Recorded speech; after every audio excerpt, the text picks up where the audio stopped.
అందరికీ నమస్కారం అండి. ఆంధ్రప్రదేశ్ రాష్ట్ర ప్రభుత్వ ఉద్యోగుల పెన్షనర్లకు కీలక ఆదేశాలు జారీ చేసిన ప్రభుత్వం జనవరి నుంచి ఫిబ్రవరి వరకు అమలు. సో పెన్షనర్స్ అందరూ కూడా తమ యొక్క పెన్షన్ని ప్రతి నెల పొందాలి అంటే జీవన ప్రమాణ పత్రాన్ని అయితే ట్రెజరీ శాఖకు సమర్పించాల్సిన పరిస్థితి అయితే ఉంది. సో ఆ జీవన ప్రమాణ పత్రానికి సంబంధించి ప్రభుత్వం కీలక ఆదేశాలు జారీ చేయడం జరిగిందండి. జనవరి 1, 2025 నుండి ఫిబ్రవరి 28, 2025లోగా మీ యొక్క జీవన ప్రమాణ పత్రాన్ని సమర్పించాలి అని చెప్పేసి కీలకమైనటువంటి అప్డేట్ని అయితే ప్రకటించడం జరిగింది. ఈ వీడియోలో వీటి గురించి పూర్తి వివరాలు అయితే తెలుసుకుందాం.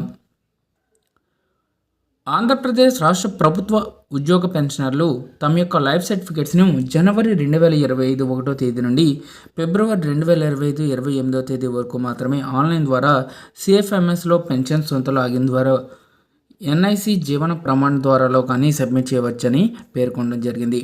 పొరపాటున నవంబర్ లేదా డిసెంబర్ నెలల్లో జీవిత ధృవీకరణ పత్రం ఇచ్చిన నెల పరిగణలోకి తీసుకోవడం జరగదు.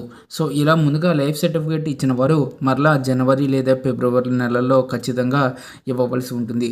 సో ఫిబ్రవరి 28లోగా లైఫ్ సర్టిఫికేట్ని సమర్పించాలని, లేని ఎడల ఆన్లైన్లో అప్లోడ్ చేయాలని ఒకవేళ సమర్పించకపోతే ఆన్లైన్లో అప్లోడ్ చేయకపోయినా సరే ఏప్రిల్ నెల నుండి పెన్షన్ అయితే నిలుపుదల అవుతుందని చెప్పేసి ప్రత్యేకంగా ఉత్తర్వులు అయితే జారీ చేయడం జరిగింది.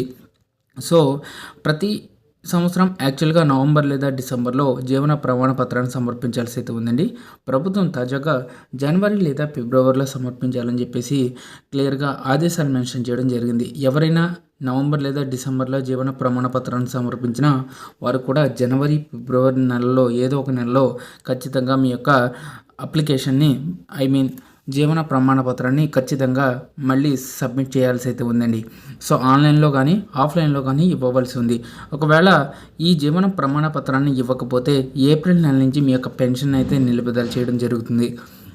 సో ఈ విషయాన్ని ముఖ్యంగా రాష్ట్ర ప్రభుత్వం ద్వారా పదవీ విరమణ, ఫ్యామిలీ పెన్షన్ పొందుతున్న పెన్షనర్లు ముఖ్యంగా గ్రహించాల్సి అయితే ఉంది. పెన్షనర్లు రాష్ట్రంలో ఏ ప్రాంతంలోనైనా ఉన్నప్పటికీ తనకు దగ్గరలో ఉన్న సబ్ ట్రెజరీ ఆఫీసులో జనవరి 1వ తేదీ తదుపరి లైఫ్ సర్టిఫికేట్ నేరుగా సమర్పించే వెసులుబాటు అయితే ఉంది. సో తమను పెన్షన్ తీసుకుని సబ్ ట్రెజరీ ఆఫీస్కి వచ్చి లైఫ్ సర్టిఫికేట్ని అందజేయాలనే నియమం అయితే లేదు.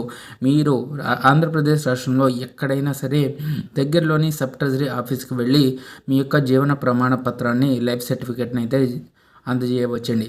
అలాగే పెన్షనర్కు ఆండ్రాయిడ్ ఫోన్ ఉంటే ఎన్ఐసి జీవన ప్రమాణ యాప్ ద్వారా లాగిన్ అయ్యి ఆధార్ ఫేస్ రికగ్నైజ్డ్ యాప్లను ఇన్స్టాల్ చేసుకుని ఇంటి వద్దనే లైఫ్ సర్టిఫికేట్ను సబ్మిట్ చేయవచ్చని తెలిపారు.